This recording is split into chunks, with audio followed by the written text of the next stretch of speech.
Also, the alleged arson attack, it is now an arraignment. You are seeing video of 38-year-old Cody Balmer walking into court for the first time. This happened just a few moments ago. CBS 21's Maxine Rose is inside that courtroom right now, and she will have an update for you as soon as that arraignment is over. We are also getting more information on this fire at the governor's residence in Harrisburg over the weekend. Police say it is arson.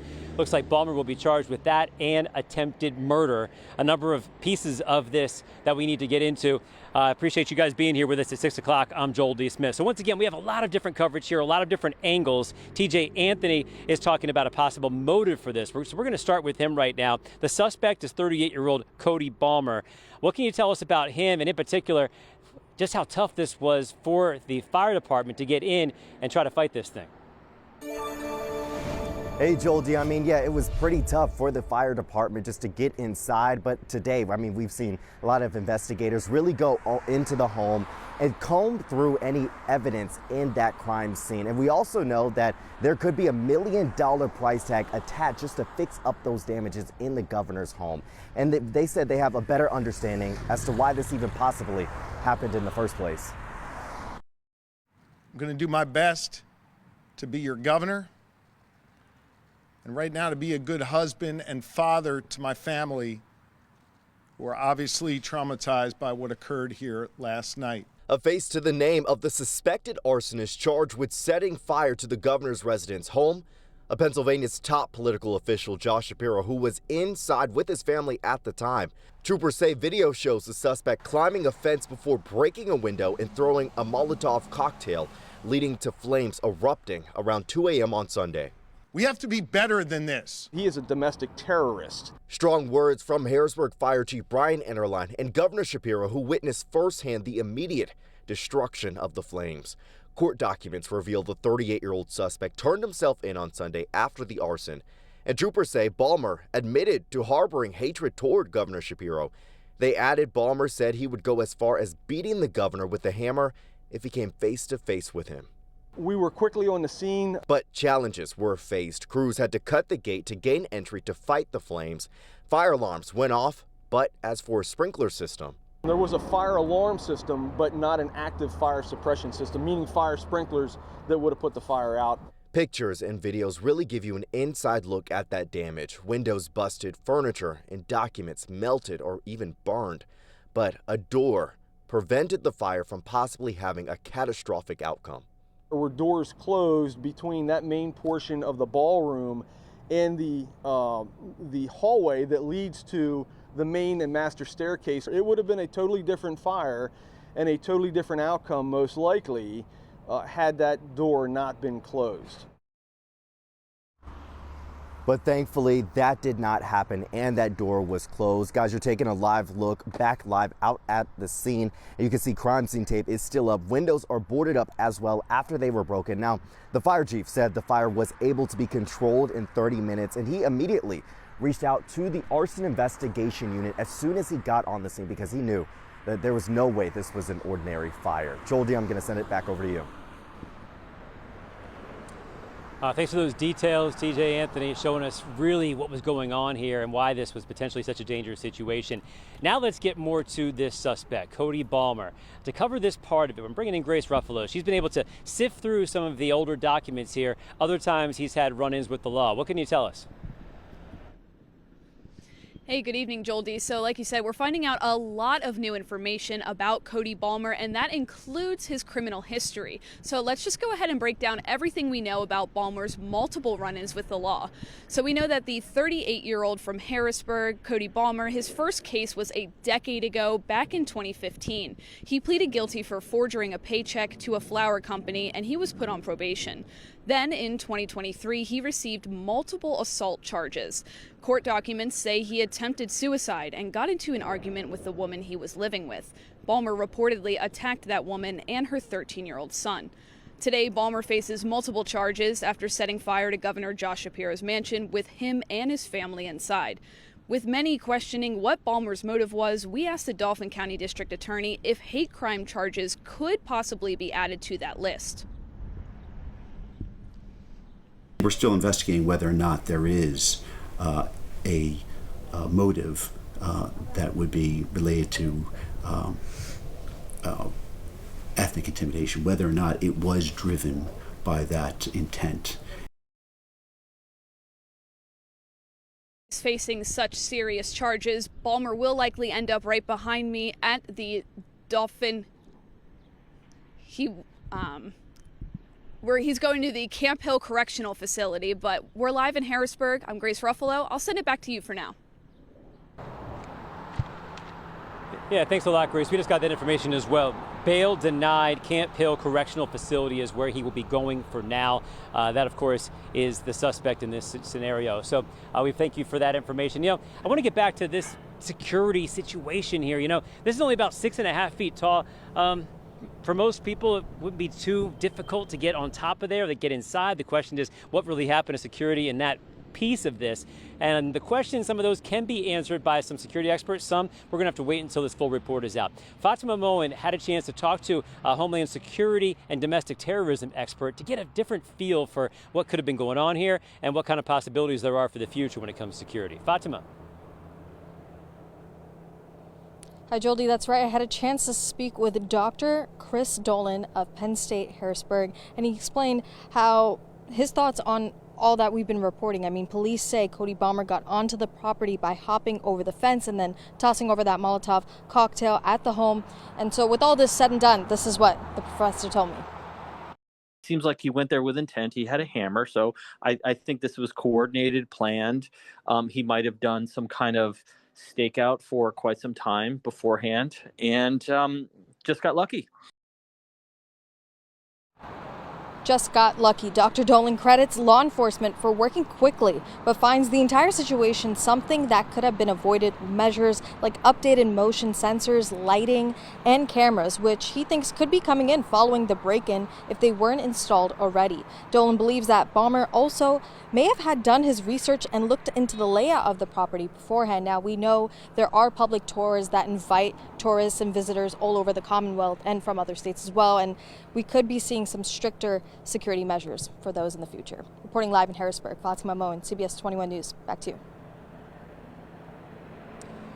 Good to know. It's an important angle to consider as well, especially moving forward. Once this is cleaned up and the family moves back in, what will the security detail look like? We can only tell, but thanks for some insight there. Hey, you know, public officials, it doesn't matter what side of the aisle they're on. Everyone condemning this. This is no time to pick sides, and a number of prominent Republicans have been responding to this as well, including U.S. Senator Dave McCormick, who was in Central PA today. Here's what he had to say in terms of maybe the responsibility from lawmakers to tone down the rhetoric.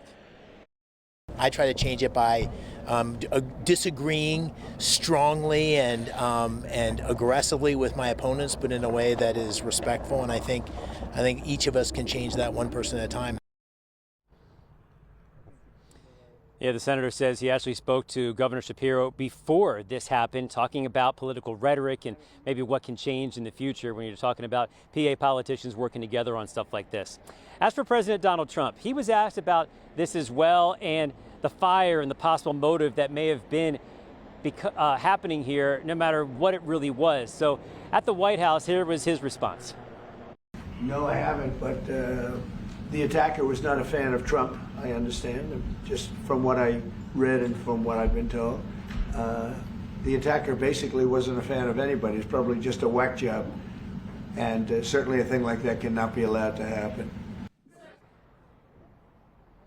Some early reporting shows that he was unhappy with a number of politicians, a number of Democratic politicians, but also did mention Trump apparently as well. We'll keep an eye on that for you. The president was in this situation with the president of El Salvador at the time, an in-person meeting with him, which is where you saw him make that comment.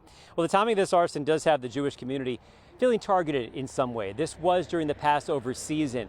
The governor had just posted that he had celebrated a Seder at this residence, and that has some of the Jewish community definitely feeling unsettled during this, and some of them jumping to some conclusions as well of their own. For that part of the story, Elise Person had a chance to talk to some of those people in the Jewish community today.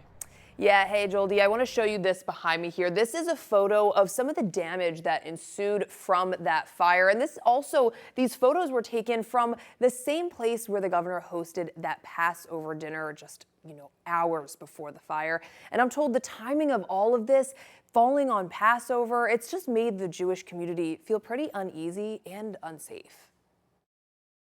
Passover is one of our most important and one of our most joyful holidays on the Hebrew calendar. Saturday evening, Governor Josh Shapiro took to X, sharing a photo of his Passover meal, saying, "From the Shapiro family Seder table to yours, happy Passover." But hours later, the Shapiro family was being escorted out of their home after an arsonist set fire to the governor's residence. These are photos taken by Pennsylvania State Police showing the damage from that fire. President and CEO of the Jewish Federation of Greater Harrisburg, Zachary Benjamin, says the news left his community initially feeling targeted. My family had just finished our first night of Passover Seder the night before, so we could certainly identify with the jarring transition from celebration to crisis. Initially, you look at the day and the time of year on which it happened. It happened on the first night of Passover. The governor is not the only Jewish governor, but one of few Jewish governors, and so we tend in the Jewish community, unfortunately, to put two and two together. While there is no official confirmation of the arson at the governor's residence being a hate crime, Benjamin says the Jewish Community Center took steps to increase security measures. I think it's a perfect storm of geopolitical, domestic political angst and upheaval, and at those times, oftentimes minority populations do become the targets of that angst, and in this case, the Jewish community, I think, has been especially impacted by this. Benjamin says he wants to leave the Jewish community with this. Speaking to the Jewish community, we are historically a resilient people. It is most important not for us as Jewish people to shrink from our culture, shrink from our identity, but rather to assert it and exercise it. Now, the Jewish Federation of Greater Harrisburg says they offer resources for anyone in the community who is feeling uneasy or maybe a little bit more anxious following this fire. Important to consider. Thanks a lot, Elise. And we are going to have a live report from Maxine Rose coming your way in just about 5 to 10 minutes. She was in the courtroom for the arraignment for Cody Balmer. That just happened a few minutes ago. So she's getting ready for her report. As soon as she's out of the courtroom, she'll have it. In the meantime, don't forget, as soon as we get more information, we are bringing that to you. But not just here, it's also online, CBS21.com, our Facebook page, and we will also have some special coverage on YouTube as well. Hearing all the responses, more about the suspect, the fire itself. You can see all of that on our coverage that has been going on for about 48 hours now. We continue to cover the arson at the governor's residence, the suspected arson, and the man also being charged with attempted murder at this time. 38-year-old Cody Balmer was just in court, and our Maxine Rose was in there as well. What can you tell us, Maxine? Yeah, Joel D, I'm outside of the magistrate's office right now, and just after being inside there, we have learned that the Dauphin County prosecutor requested to deny Cody Balmer's bail, and that's exactly what Judge Dale Klein did, denying his bail, sending him to the Camp Hill Correctional Facility right away. We saw him walk through these doors right here. Cody Balmer, he had some cuffs around his ankles, and we saw he obviously was handcuffed, and he had a belt around his waist there. We also, of course, saw him walk inside to the courtroom. He had his head pretty much down, a straight face. There was really no emotion there. Now, we know at this point that he is facing 8 charges at this point. Some of those charges, of course, include aggravated assault and also burglary and, of course, attempted homicide, but also terrorism. Now, I'm looking down at my notes here. There were plenty of things that we've learned about him just in the moments of watching his conversation with the judge. We know when asked about mental illness, any past history of mental illness, he just said that's a rumor. He also was asked about other things like prior charges. He is still facing a prior charge for simple assault.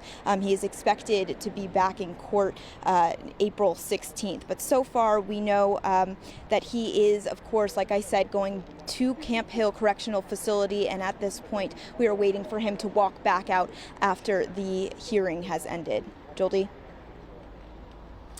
Thank you for that full report. Good details and very interesting about what he said when it came to mental health. Thank you for all that. Folks, we have more coverage of this coming your way very shortly. Stay with us on CBS 21 as more developments come out on the arson here at the governor's residence over the weekend. Back to you.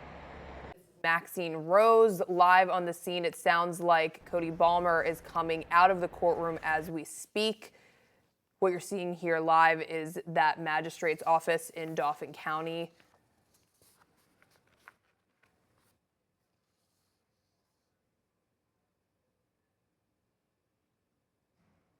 Yeah, and so there we have Cody Balmer, I believe, in that police car potentially being driven off. He's supposed to go to state prison after appearing in court today for his connection in that arson taking place at the governor's mansion. This is a live look outside the court, the magistrate district judge's office, where he was just in court. We are continuing to learn more details about what happened in this instance. There's still not a motive as to why this man, allegedly could have, done this arson at the governor's residence. So we will, continue to stay on top of this as we learn more details. I believe we're going to head out to Joel D. Smith one final time. He's live outside the governor's mansion. So we'll continue to stay on top of that throughout. Live TV, right? Well, we know it's 38-year-old Cody Balmer who has just been arraigned. You heard some of the details from what he said in court. Very interesting stuff right there. Also, we talked to a security expert out here about some things that might need to change moving forward and just how surprised some of the security experts are that someone was able to get so far inside the governor's residence. You heard from people on both sides of the aisle condemning all of this and the questions of whether or not this could be considered a hate crime. We'll look at all of those things moving forward as well. Make sure you stay with us because just in the last 90 minutes, a lot has changed. So who knows what will happen in the next few hours. We'll have our coverage for you tonight at 10 and 11 and always online. For now, I'm Joel D. Smith here at the governor's residence in Harrisburg. Back to you.